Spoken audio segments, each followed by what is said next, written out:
Back when we first started talking about the derivative, I established these three relationships here. I said these three terms, the derivative, the slope of the tangent line, and the instantaneous rate of change are just different ways of saying the same thing. Well, now I want to talk more about what this instantaneous rate of change definition, it's a way of looking at the derivative, what it means in practice by looking at a number of examples. And we're going to draw from three different fields to do this. One of them is going to be physics and mechanics. We're also going to talk about some finance examples, and then an example from economics. Right, so we'll start with the physics side. Right, suppose a body's position at a certain time is given by this function s of t.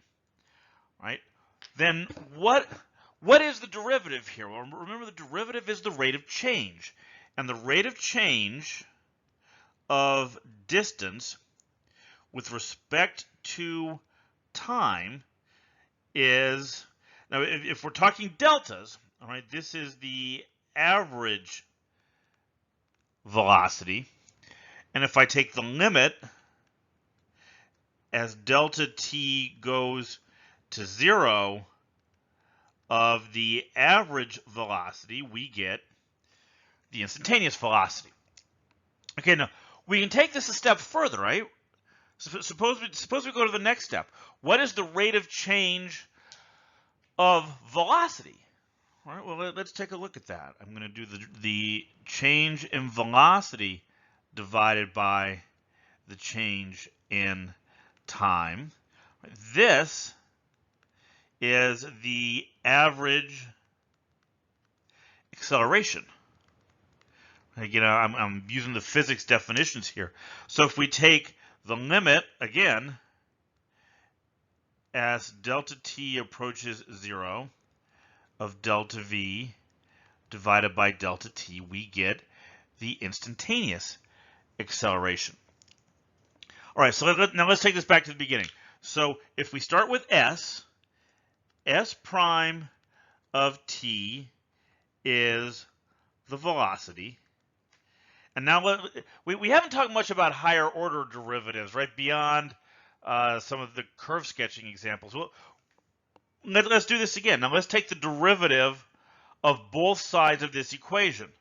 The second derivative, s double prime of t, is equal to v prime of t, and we saw up here, right, the limit as delta t approaches 0 of delta v over delta t. This is the derivative of v, and that equals the acceleration.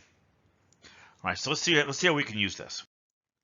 All right, and just kind of a very basic example to start with. Suppose the position is given by this function, s of t equals t squared plus 2, and I want a formula for its instantaneous velocity. What we saw on the last slide, that's just the derivative. So I'm going to differentiate both sides. S prime of t is equal to 2t, and that is the velocity. Now the question didn't ask for it, but we can take this one more step. Let's say I differentiate again. Right? If I take the second derivative of the position, this is the first derivative of the velocity function, the derivative of 2t, that's just 2, and that would be my acceleration. That's what this is saying now, right? The acceleration of this object is going to be constant. Okay, so now we have a very practical example. I didn't just pick the numbers in here at random. If you've taken a physics class, this is the actual equation that you could use to describe the distance fallen by a falling object. Right? And these numbers, each number actually represents something. This 2 here is the initial position. It's the initial height of the object above the ground, or whatever height you're taking to be 0. This 25, this is the initial velocity. That's how high, that's how hard the object was thrown. For example, we're talking about a projectile. And you'll see that this number here, and I'm going to kind of put this in parentheses, this number comes from the acceleration. It isn't the acceleration itself, and you'll see why in a minute when we start differentiating this. All right, so let's do that, right? I want to go all the way to the acceleration here. So I'm going to just write my function again. S of t equals negative 4.9 t squared plus 25t plus 2. Now let's take the first step. V of t is s prime of t, which is, I'm just use the power rule. Bring the 2 down. Negative 4.9 times 2 is negative 9.8 t. The derivative of 25t is 25. And the derivative of that constant, I'm not even going to write it, the derivative of the constant is 0. And now you can see, well, you can see for yourself that 25 was indeed the initial velocity. If I evaluate this at time 0, v of 0 is negative 9.8 times 0 plus 25. And that is 25, right? So you can kind of confirm what I said about that value. All right, now we want the acceleration. So let's take this one step further. V prime of, A of t is equal to V prime of t, which is the second derivative of the distance function. And if we differentiate this thing, the derivative of negative 9.8 t is negative 9.8. And the derivative of 25, again, derivative of a constant, is 0. So here you can see, right, the acceleration is constant. You see, going back to my comments up here, the negative 4.9 wasn't the acceleration, but you can kind of get to the acceleration from there. And again, if you've taken a physics class, you know this is the rate. Excuse me, pen's getting a little weird. This is the rate of acceleration due to gravity on the Earth.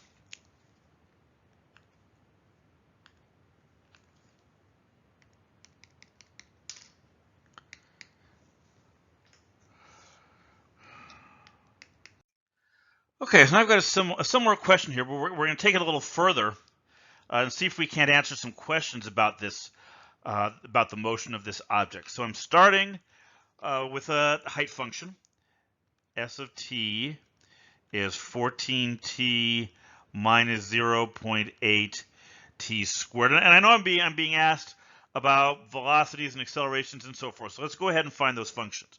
V of t is the first derivative, so that's going to be 14 minus 1.6 t. And then the acceleration will be negative 1.6. Okay, so we have this rock, and I know, let's see what we're told. It's being thrown vertically, so this is kind of it's thrown up in the air. And I need to find the rock's velocity and acceleration at time t. Okay, good. That's what I did right here. Now, how long does it take the rock to reach its highest point? All right, well, you know what things do when they're thrown up in the air, right? It's going to start here on the ground, and it's going to go up in the air, and eventually it's going to come back down and hit the ground again. And I want to know, right, how long this is distance, or excuse me, this is time on the x-axis and distance here on the y-axis, and I want to know how long does it take to get to that point? What is this time value? Well, I'm going to apply a little physics here. Okay, the object, when you've thrown it up in the air, it has this initial velocity, right? Its initial velocity is 14, and we're doing this in meters per second, right? As it goes up in the air, gravity is pulling it back. Gravity is slowing it down. So as it gets higher, it gets slower until eventually it stops and gravity wins and the object starts getting pulled back down. So at this point here, at this apex, this vertex of our parabola, at this point, the velocity is 0. So to answer this question, how long does it take to get there? I'm going to take The velocity formula, v of t equals 14 minus 1.6 t, and I'm going to set this equal to 0. Right? And then I'm just going to solve this. I'm going to move the 14 over. Negative 1.6 t equals negative 14. Divide both sides by negative 1.6. T is equal to negative 14 divided by negative 1.6.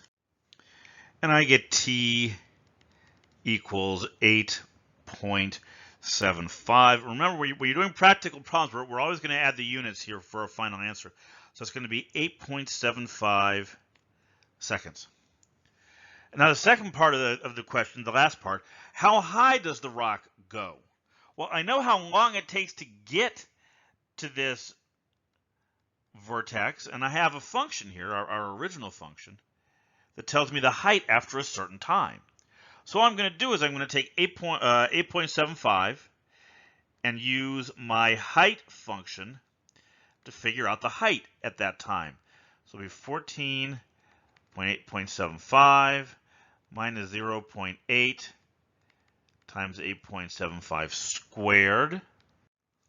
And my calculator tells me this is 61.25. 61.25, and we're measuring in meters. I'm getting those units, by the way, I'm getting those units from the unit we were given for the velocity. So in this lecture, we focused on physical examples, right? At the motion of particles, things that are related to physics and engineering. In the next lecture, we're going to switch directions. We're going to look at some business examples and see how the rate of change, the derivative, can be used to describe business functions like the cost and revenue generated by a product.